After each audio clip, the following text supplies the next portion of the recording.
व्यापार हो या व्यवहार, उन्हीं लोगों से रखिए जिनकी जान से ज्यादा जुबान की कीमत हो। यह कथन यह बताने के लिए पर्याप्त है कि जुबान जो है वो कितना ज्यादा अहम योगदान या फिर अहमियत रखता है व्यापार में, और कितना ज्यादा अहमियत रखता है व्यवहार में। यानी कि जो कथनी है और जो करनी है अगर समान हो, अगर एक हो, तो वहां पर व्यापार भी बेहतर रहता है और व्यवहार भी बेहतर रहता है। यानी कि यह कथन मैं फिर से पढ़ देता हूं, व्यापार हो या व्यवहार, उन्हीं लोगों से रखिए जिनकी जान से ज्यादा जुबान की कीमत हो। यह कथन जो है इसको यहाँ पर इसलिए बोला जा रहा है, या फिर इस कथन की बात मैंने यहाँ पर इसलिए की क्योंकि जो अब अपना नया अध्याय शुरू होने जा रहा है, जो मैं आप लोगों को पढ़ाऊंगा, public school board of India के पाठ्यक्रम और पारस प्रकाशन पुस्तक के अनुसार, जो आप लोगों के कक्षा 8 में सामाजिक विज्ञान के तहत आने वाले इतिहास का एक अध्याय है, अध्याय संख्या 2, फ्रॉम ट्रेडर टू मास्टर। यह जो है अध्याय अब आप लोगों को पढ़ाया जाएगा मेरे द्वारा, द मोहित श्रीवास्तव के द्वारा, आप लोगों के सामाजिक विज्ञान शिक्षक के द्वारा। और यह जो सामने आप लोगों को दिख रहा है डिजिटल फॉर्मेट में स्मार्ट बोर्ड पर, यह पारस प्रकाशन पुस्तक का डिजिटल बुक है, जो कि पृष्ठ संख्या 69 और 69 से आगे इस अध्याय की बात करी जाएगी, की जाएगी, या आप लोगों के इतिहास के अंतर्गत पढ़ना है, इतिहास में आने वाला एक अध्याय है। बात करते हैं फ्रॉम ट्रेडर टू मास्टर की, यानी कि यहाँ पर बात होगा व्यापार का, यहाँ पर बात होगा व्यवहार का। क्योंकि जब मैंने इस अध्याय की शुरुआत की तो उससे पहले एक कथन जो प्रयोग किया था वो भी व्यापार और व्यवहार से जुड़ा हुआ था, और इसी चीज की बात जो है इस अध्याय में होगी, यही इस अध्याय का आधार है। बात करते हैं, आगे बढ़ते हैं, पीएसबीआई पाठ्यक्रम और पारस प्रकाशन पुस्तक के अनुसार, और पृष्ठ संख्या 69 जहां से इस अध्याय की शुरुआत है वहां से अब हम लोग कक्षा की शुरुआत करते हैं। लिखा हुआ है, in the late 18th century the political condition of India was highly unstable।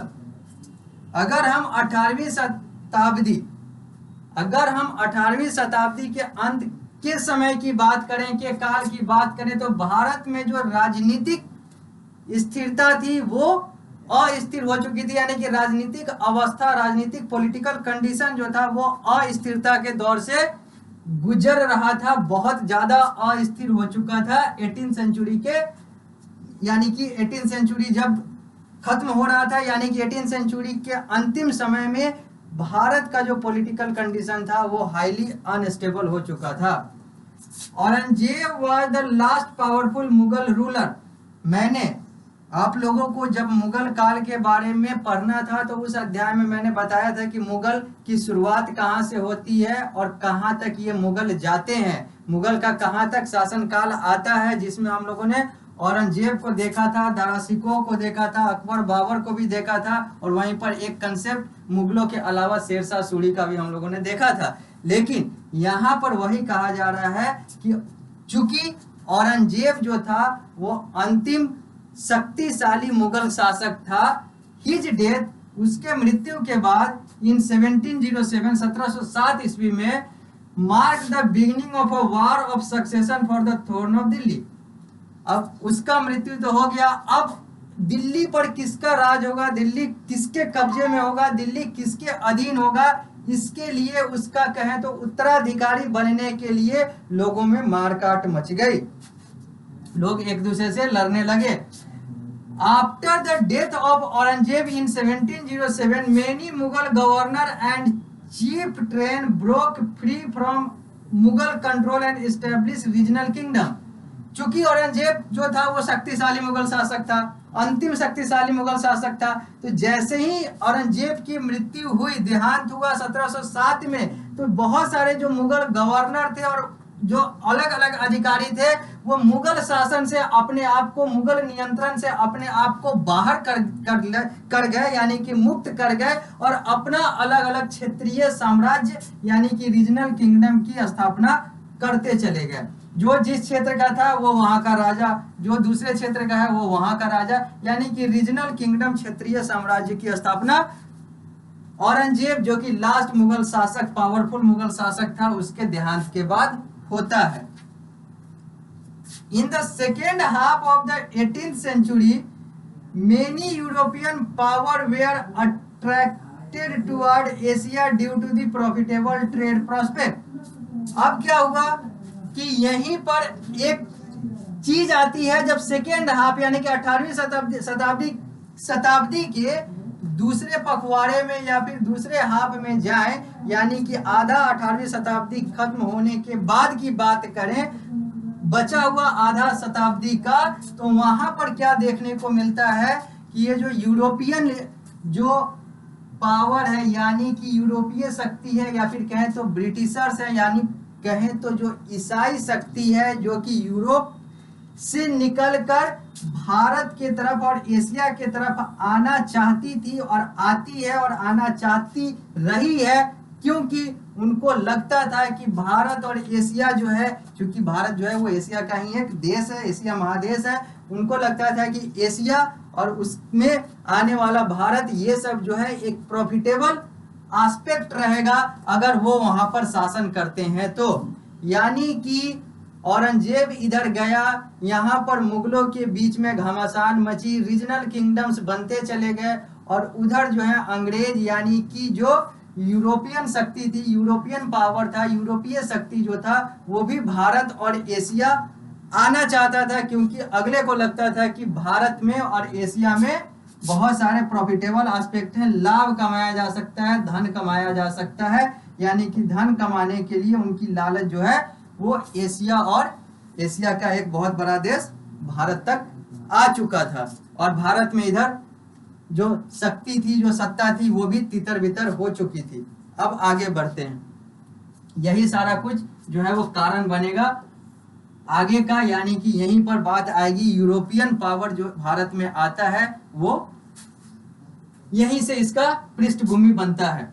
तो the coming of the European, अब हम लोग बात करेंगे coming of the European in India, यानी कि अपने देश भारत में जो यूरोपीय शक्ति थी, यानी कि यूरोपियन पावर था, वो जो आता है, अब उसकी बात करेंगे। For long India's spices, silk, textile and other item had been in demand in Europe.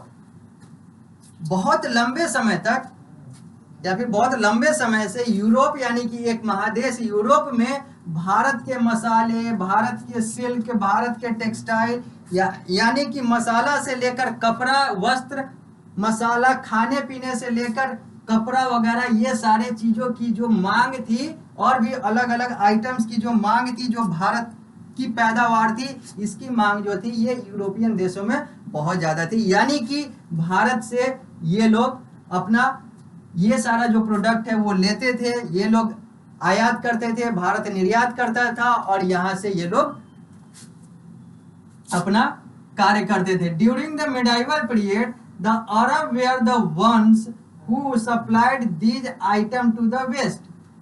अगर मिडाइवल पीरियड की बात करें तो यहाँ पर पश्चिम यानी कि यूरोपियंस को अरब देश के द्वारा, अरब नेशन के द्वारा ये सारी चीजों का सप्लाई किया जाता था, ये सारे चीज जो है वो सप्लाई किए जाते थे। आगे इन 1453, अगर 1453 की बात करें, वर्ष 1453 की बात करें, ईस्टर्न रोमन एम्पायर की राजधानी से fell to the Turk and the Arab could no longer take good safely overland to Europe. अब क्या हुआ कि यहाँ पर बहुत सारी चीजें थी, सिल्क था, यहाँ पर स्पाइसेस था, यहाँ पर टेक्सटाइल था, और भी बहुत सारे आइटम थे जो अंग्रेज प्रयोग करते थे। अब क्या हुआ कि अरब जो है, अरब नेशन जो है और अरबी लोग जो है वो इन सारे चीजों को सप्लाई करते थे वेस्ट में, यानी कि पश्चिमी देशों में, यानी कि यूरोप में और इंग्लैंड वाले सारे, मतलब यूरोप के अंदर आने वाले इंग्लैंड और पूरे यूरोप महादेश में। अब क्या हुआ कि 1453 में क्या होता है कि ईस्टर्न रोमन एम्पायर की जो राजधानी होती है वो और फिर जब तुर्की और अरब ये सारे चीजों की जब बात आती है, तुर्की अरब ये सारे लोग जो है आपस में, यहाँ पर इन लोगों को दिक्कत होती है। और फिर क्या होता है कि अरब जो है वो अब सामान को, अब वो इस व्यापार को नहीं कर पाते हैं, अब वो सामान को वेस्टर्न नेशन में, यूरोपियन नेशन में नहीं पहुंचा पाते हैं, क्योंकि 1453 में क्या होता है कि यहाँ पर समस्या हो जाती है इन लोगों को अरब में और तुर्क्स में, यानी कि तुर्की वाले सब में।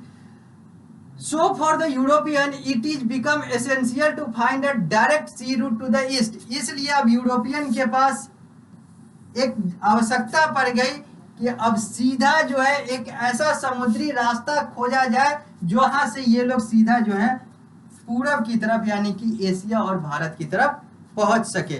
क्योंकि यहाँ पर बीच में तो इन लोग का सारा काम चल ही रहा था, अरब जो है वो पहुंचा ही रहे थे, लेकिन 1453 में क्या होता है, अरब तुर्क वगैरह इन सारी चीजों में समस्या हो जाती है, जिसके बाद ये सारा सामान नहीं पहुंच पाता है और यूरोपियन को वो सारे सामान चाहिए होते हैं। तो अब ये लोग एक रास्ता खोजने में लग जाते हैं, तलाश करने में, बनाने में लग जाते हैं कि जो सीधा वेस्ट को, यानी कि इन लोगों को ईस्ट, यानी कि हम लोगों से, भारत और एशिया से जोड़ सके, ताकि इनका जो सामान है वो आता जाता रहे।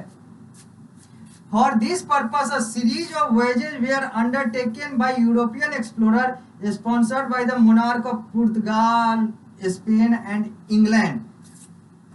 जब इन सारी चीजों की बात आई कि अब हमें एक रास्ता खोजना है जो हमें डायरेक्ट ईस्ट तक ले जाए, डायरेक्ट पूर्वी देशों तक ले जाए, भारत और एशिया तक ले जाए, तब क्या हुआ कि पुर्तगाल, स्पेन और इंग्लैंड के राजा महाराजाओं के द्वारा आर्थिक सहायता के आधार पर बहुत सारे एक्सप्लोरर जो थे, बहुत सारे खोजी जो थे, उन्होंने रास्ता खोजना शुरू किया, रास्ता पता लगाना शुरू किया। और इन लोगों की फंडिंग जो है वो पुर्तगाल, स्पेन और इंग्लैंड के राजा महाराजा के द्वारा किया जाता था। और ये सब जो है ये यूरोपियन नेशन है, पुर्तगाल, Spain, England. As a result of the discovery of these voyages, direct trade route were established between the west and the east।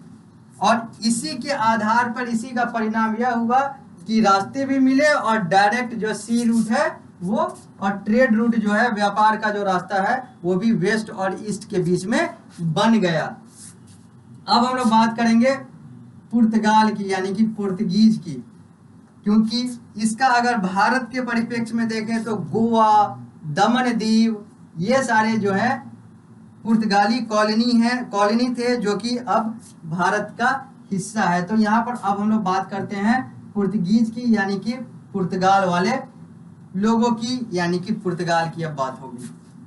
तो अभी तक हम लोगों ने क्या देखा, हम लोगों ने देखा इस अध्याय में, यानी कि फ्रॉम ट्रेडर टू मास्टर में देखा कि भारत पे पहले तो मुगलों का शासन था, यानी कि भारत पर पहले मुसलमानों का शासन था। लेकिन जब मुसलमान शासन, यानी कि मुगल शासन का आखिरी पड़ाव आया, आखिरी शक्तिशाली पड़ाव आया और गया, यानी कि औरंगजेब की जब मृत्यु हो गई वर्ष 1707 में, तो मुगल शासन जो है वो तितर बितर हो गया। और जितने भी मुगल लोग थे या फिर जितने भी शक्तिशाली मुगल लोग थे, सब ने अपना रीजनल टेरिटरी, यानी कि क्षेत्रीय जो शक्ति है वहां पर उन्होंने अपना एक साम्राज्य स्थापित कर लिया। उसी समय अंग्रेज, यानी कि यूरोपियन, यानी कि ईसाइयों को भी भारत और एशिया की तरफ उन लोगों की भी नजर आ गई। उन लोगों को लगा कि यहाँ पर तो बहुत सारा चीज है जिससे हम लोग आर्थिक तौर पे आगे बढ़ सकते हैं, यहाँ से बहुत सारी चीजों को कमाया जा सकता है। तो अब वो लोग भी चाहते थे कि बहुत सारी चीजें हैं, हम लोग भी जाकर व्यापार करें एशिया और इंडिया में।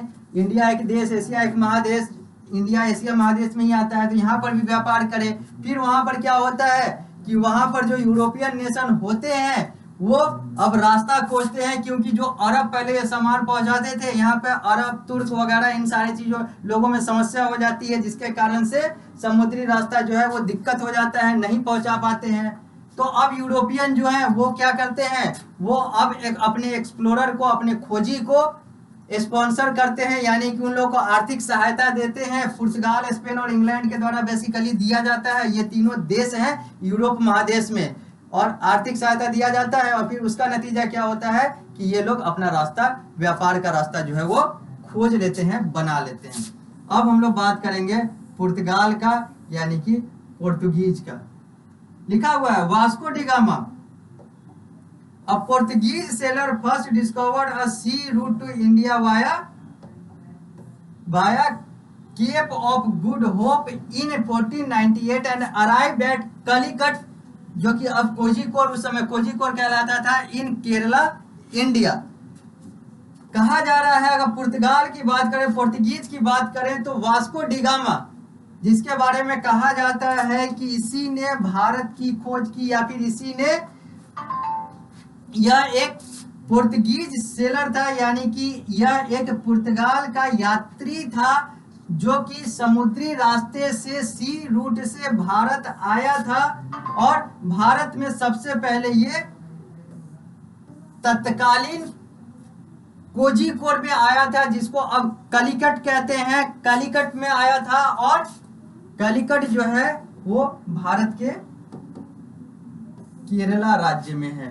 तो अगर पुर्तगीज की बात करें, अगर पुर्तगाल की बात करें, तो पुर्तगाल का वास्को डी गामा सबसे पहले सी रूट के माध्यम से भारत आया था, और वर्ष 1498 में आया था। और कहाँ आया था? तो केरल के कैलिकट में आया था।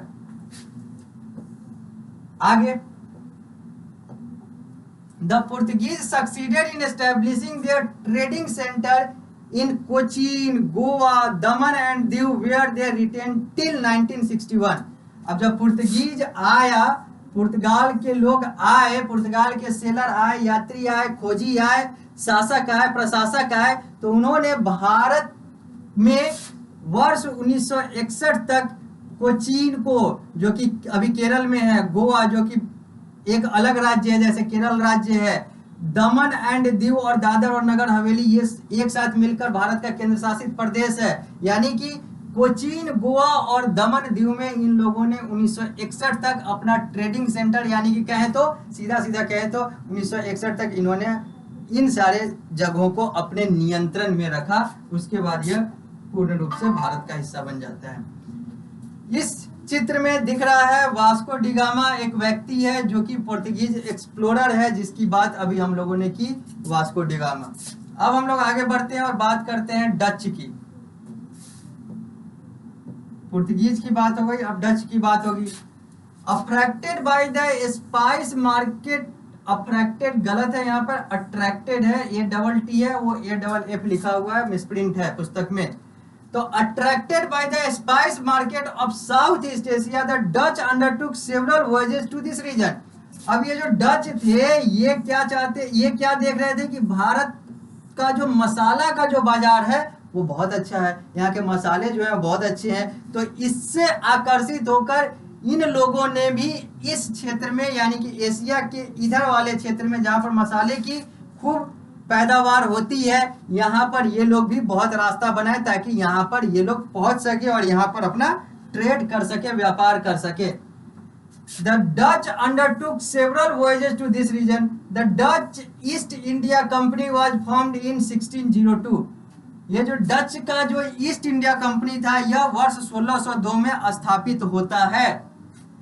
Their important factory were located at, इसके जो मुख्य जो फैक्ट्रीज हैं वो भारत में कहाँ कहाँ पर लोकेट हुए थे, यानी कि कहाँ कहाँ पर स्थापित हुए थे? तो मसूलपट्टनम, पुलिकट, सूरत, करिकल, पटना, बालासोर और कोचीन में, ये सारे जगह के नाम है, भारत के अलग अलग शहर के, नगर के नाम है। They exported cotton, cloth, raw silk, opium and indigo from India. करते थे क्या?